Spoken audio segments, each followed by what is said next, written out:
Yes, hello, I'm Professor Namwoo Kang from the KAIST Smart Design Lab. The topic I'll be presenting today is AI for design optimization. I'll be talking about how we can use AI to make design optimization smoother. And for a case study, I'll be showing an example of wheel design, which our lab has been consistently working on.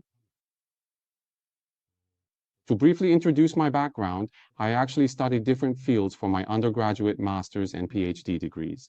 My undergraduate degree was in mechanical engineering, so I have a similar background to many of you. After that, I studied technology management and then went to Hyundai Motor Company to do vehicle development research.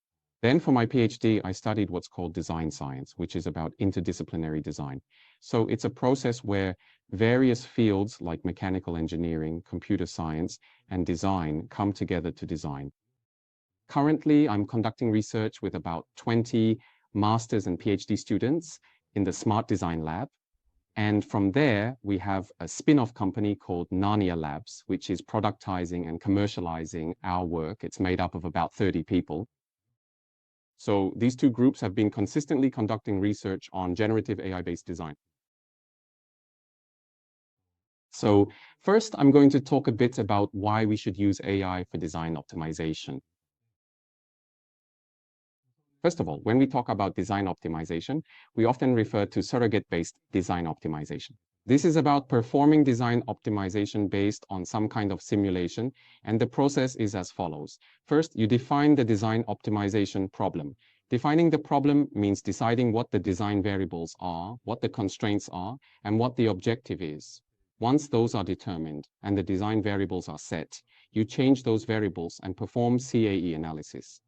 You then collect the K-analysis data. Using that collected data, you typically use traditional machine learning methods to create a predictive model. You create a surrogate model, and based on that model, you use an optimizer to find the optimal value, the value with the best performance. Now, this type of design optimization has been done a lot, but there are some fundamental problems, some limitations. First, when you optimize a shape, you usually start by parameterizing it. However, the shapes we're trying to design are often very complex and not easily parameterized. So one limitation is that it's very difficult to formally parameterize these complex shapes. Second, even if you create a surrogate model, if you have a very large number of input variables, if the input dimension is very high, it's difficult to create a predictive model with traditional machine learning models. That's another problem. And finally, in such a high dimensional design problem, finding the optimal design means it's also very difficult to find the global optimum. That's another limitation. So in a nutshell, real world industry problems are very high dimensional. So it's difficult to solve all problems with SBDO. That's the issue. So can AI address these limitations? Well, if we take a look, AI has many advantages, but its greatest strength is its ability to compress this original high dimensional space into a very low dimensional latent space. And because this compression is possible, we can extract features and reduce the dimensionality. So what feature extraction ultimately means is that instead of manually parameterizing a complex object, the AI can automatically extract the important features, and then we can perform surrogate modeling based on those features. And dimensionality reduction means that instead of optimizing in a high dimensional space, we can optimize in the reduced low dimensional space, allowing us to find the value we want much more quickly. And when that happens, we can think of a framework for performing design optimization using this AI. You can think of it as being broadly composed of three modules. We have generative AI, predictive AI, and optimization AI. Ultimately, X represents the design, Y represents the engineering performance, and the Z value represents the reduced latent space. So the generative model represents the mapping from Z to X. So X becomes the function G of Z. The predictive model represents the mapping from X to Y. So we're creating a function where Y is f of X. Ultimately, by approximating these two functions, we can leverage them for optimization. There's an iterative optimization method and a generative optimization method. With iterative optimization, you essentially connect the generative and predictive models in sequence. You generate X from Z, predict Y using that X, find the optimal Z, and then input that Z back into the generative model to obtain the final X. As for the generative approach, you can simply think of it as conditional generation. You provide the generative model with your desired target performance as a condition, and it generates the optimal X. So in the end, the key takeaway is that the biggest advantage AI offers over traditional design optimization is that the optimization is performed in the reduced dimensional Z-space. That's how we can summarize it. So then how can we apply this concept more to actual industry or real-world scenarios? When we think about that, well, I'd like to try and redefine the problem once more. So in the case of AI, since it's multimodal, the input can actually be any combination of 1D, 2D, and 3D, and the output can also be any combination of 1D, 2D, and 3D. So while there are many possible scenarios, we can group them into broader categories. Are we trying to predict 3D, generate it, or optimize it, or predict 2D, generate 2D, optimize 2D, or predict 1D, or optimize 1D? We can group them into these larger categories for now. These are the 8 key scenarios. I once wrote a short paper to try and explain this a bit more simply. So if we look at the 3D design scenarios, from a prediction perspective, what we can do is, you can think of this as referring to the inference stage after training. During inference, a 3D shape, a CAD model will be input, along with conditions like load or boundary conditions. When those are input, the AI can predict a 3D field or a 1D scalar. A scalar could be maximum stress or maximum temperature, and a 3D field refers to all the nodal values. Also, depending on whether we're predicting statically at a specific time or dynamically and transiently at each time point, we must use the most suitable model. That's how prediction works. For generation, if we consider conditional generation, the conditions would be our desired design requirements. When those requirements are input, we need a model that generates a 3D shape. Then, with the generative and predictive models, as I explained earlier, whether these models operate iteratively or are trained simultaneously for conditional generation, they can produce an optimal design. You can think of this as the big picture. In fact, 2D is the same. Usually in the field, when problems are difficult to solve in 3D, we can project the 3D into 2D. This could be a depth map, a cross-sectional design, or a 2D image from a specific view. Then similarly, the predictive AI will predict field values, scalar values, static values, and dynamic values. For generation, it's often difficult to generate directly in 3D due to a lack of data. So instead of generating 3D directly, we generate at the 2D level, which could be a depth map or multi-view images, and then reconstruct them back into 3D. Then, again, the predictive and generative models can be combined to create an optimal 2D design and then an optimal 3D design. Then 1D is, yes, even simpler. We can create a 1D prediction model and a 1D optimization model and then combine them. For 1D, generation is simpler than 3D or 2D, so I've excluded it here. And for 1D prediction, a technique we often use is multi-fidelity prediction. In the field, there isn't much high-fidelity data, that is expensive and accurate data, so we often use low-fidelity data, which is cheap and abundant together. So we do a lot of research on how to smartly use both low-fidelity and high-fidelity data for prediction. So as I mentioned earlier, these are the 8 important key scenarios. The choice is made depending on the data the engineer has. In detail, as I mentioned briefly before, in prediction, there's scalar prediction, field prediction, and time series prediction. In generation, there's random generation, conditional generation, and assembly generation. For optimization, you can choose to do it iteratively or generatively. Furthermore, if you want to improve prediction performance, there are methods like multi-fidelity prediction, methods that predict not just the result, but also the uncertainty to show its reliability. And since there are limits to using just data, we can input the physics information we know and use PIN, physics-informed neural networks. So various combinations are possible. So not all problems can be solved with one method. So we need to use these various combinations to suit each problem. So when this became possible, we created software to demonstrate this. This way we could generate thousands of 3D shapes using deep learning. Since deep learning can judge the similarity of shapes in a low-dimensional space, we could group them, color them, and predict their performance when you click them. we could cluster them together with similar performance or shape. And since the performance is predicted, we could filter out the ones that match the desired performance. And we could compare the design we created with our previous design, or we could input the target performance and immediately conditionally optimize the design. You can download the design plans and create detailed designs. You can also share your favorite designs with other designers for comparison and use. You can also combine existing designs to create new ones. This approach seems possible. From a broader perspective, let's take a look at how we've applied these concepts to wheel research at our Smart Design Lab, SDL. So let's take a look at how we've applied these concepts to wheel research. It first started in 2018. Looking back from 2018 to 2025, there have been a lot of changes in the AI field. At that time, we could not have predicted that AI models would develop this quickly.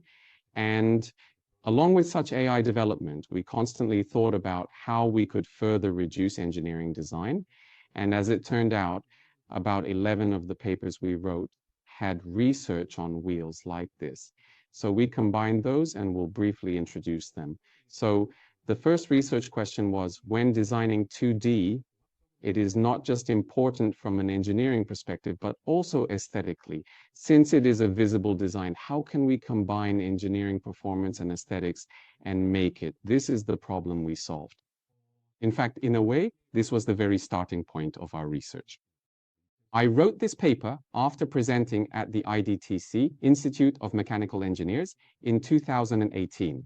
At the time, we were researching how to create a design that resembles a reference design while also being superior in engineering quality, rather than just considering engineering performance. Based on that data, we developed a generative model, which at the time was GAN, to generate more references. And then based on those references, we could iteratively create designs that were similar to the reference, but also more engineeringly superior. So this was the beginning of our research. And fitting for a foundational study, I recently saw it has been cited over 600 times and has become a well-known study in the field of generative design. Starting from this, we kept thinking, when generating, we also have to consider diversity. So it's not about the quantity, but how evenly distributed they are that's important. So our next study used reinforcement learning to learn how to explore and design the most diverse set of designs. Next, I mentioned aesthetics earlier, and aesthetics are about emotion, right? Of course, if the reference design is good, you can create more aesthetically pleasing designs. But we can also evaluate how people feel about AI-generated designs through online surveys. So we had North American customers rank the generated designs. And based on that, we carefully developed a model to predict what kind of designs people like. When building this model, we didn't just use deep learning. We conducted in-depth research on which features to extract to better understand and predict wheel patterns. Then, when an actual designer evaluated them, we found that with the designer's evaluation score on the x-axis and the predicted engineering performance on the y-axis, we could extract a Pareto front showing the trade-off. So as you go to the left, the designer likes it, but the performance drops. And as you go to the right, the designer dislikes it, but the performance improves. We expanded this into research that allows us to see this trade-off in a data-driven way. Now, the second question is, this time, we always try to build a deep learning-based surrogate model. But when you go into the field, the problem is that to build a surrogate model, you need X data and Y data. The Y data can actually be accumulated somehow, even by manual analysis, as long as you have enough X data. The problem is when you don't have X data, which is very tricky.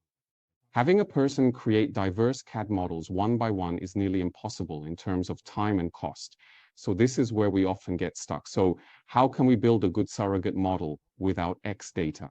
Ultimately, we're in a situation where we really have to create synthetic data.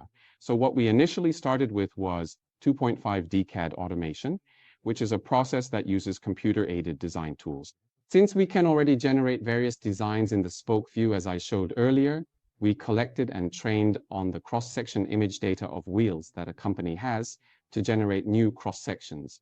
Then, by carefully utilizing CAD automation to combine the spoke views and cross-sections we created, we were able to generate various step files. And through CA automation, we could create a prediction model. And through that model and explainable AI, we could show which areas to focus on in terms of performance. So we were able to create 3D synthetic data like the following. Then once we have this diverse data, we can run various analyses.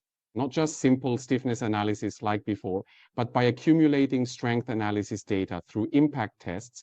And based on that data, this is a case where through 3D deep learning, when a CAD or step file comes in, we can immediately use voxel-based or point cloud-based methods, and through various representation methods, predict desired information, field values, or even maximum stress values. So ultimately, we can know the location of maximum stress, which originally required running a full analysis in real time through deep learning prediction. And going a step further, then what? If 3D prediction is possible, we start to look a bit deeper. When we tried it, it predicts well with the data I have, it predicts well, but when I actually develop a new product and put it into the existing prediction model, it doesn't predict well because it's impossible to gather and pre-train on the distribution of all possible situations. So if you look, the data I have will come from multiple sources, and each will have very different shape features. So we asked, how can we train on these things to predict well even when a new target arrives? That's why we did domain adaptation. So by using only the common features of these wheels, we can predict what we want. We conduct such research, and also depending on the representation method, various 3D analysis predictions are possible. For example, if I say I'll predict based on a mesh, a graph, then the prediction performance also depends on how that graph is created. So we also research algorithms that can pre-process the data to optimize the deep learning prediction results. So in a way, to advance a single prediction model, a lot of consideration was needed from various aspects. And the third point, so in the previous step like this,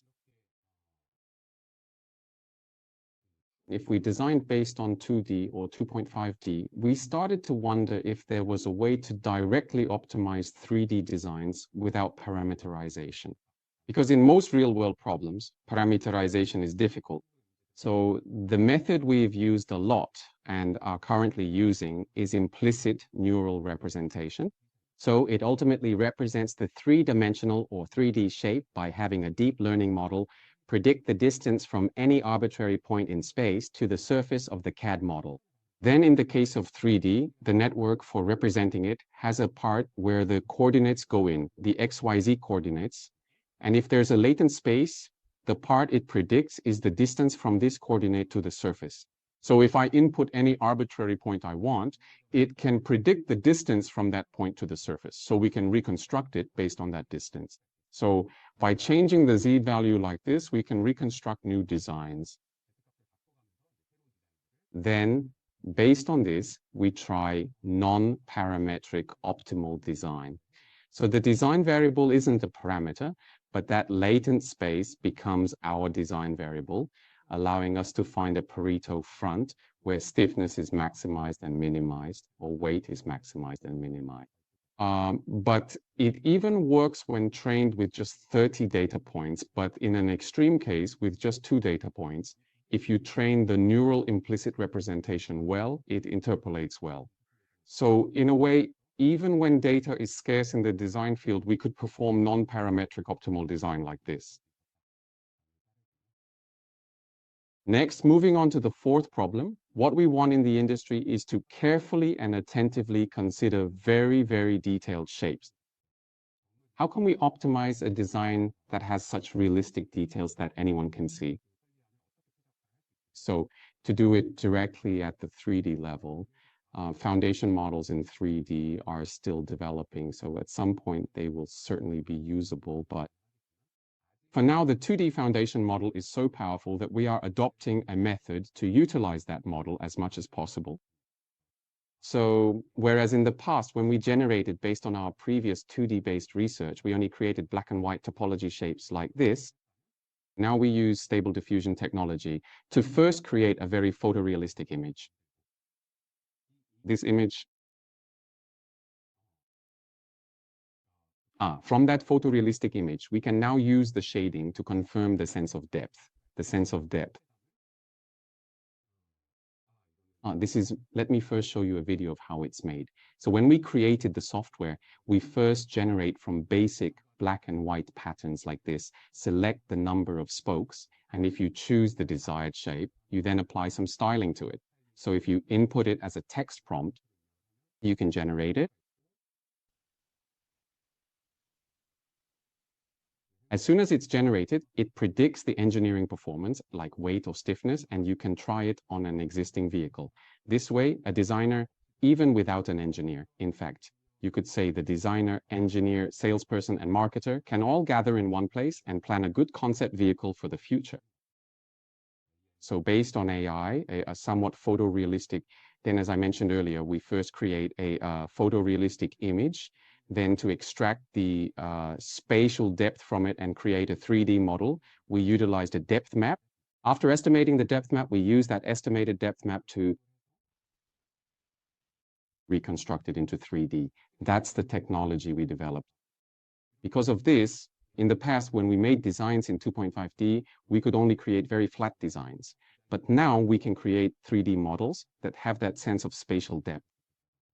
So when a 2D image like this comes in, we can reconstruct it into a 3D mesh, making full use of the 2D foundation model. And so we actually recently released a data set. So if anyone is interested, you can go to our website, our Smart Design Lab dataset website, and download it. So it includes 2D RGB images, depth images, and these 3D STL files, step files, and even the engineering performance data. And so, since we can go from 2D to 3D, meaning that mapping is possible, from the very start of 2D generation, we can create designs while considering their 3D performance. So while we generate 2D images, we do so while considering their 3D performance. And ultimately, when these are created, it's not simply about making something that looks plausible to the eye. This is a case where we optimize while considering the engineering performance it will have when reconstructed into 3D. Yes. So now for the summary. So to recap, at the very beginning, I explained the reasons why we should use AI for design optimization and the limitations. To overcome those limitations, we classified the kinds of scenarios that can be implemented from a problem definition standpoint. And in fact, these 8 scenarios are what we ultimately applied to the wheels in various ways. So we've applied them quite evenly to 2D problems, 2.5D problems, 3D problems, and so on. And it will likely develop very quickly in the future, seeing the recent progress in models. So it's expected to continue to become more advanced. That's all the material I've prepared. So if you have any questions, I'd be grateful if you'd ask.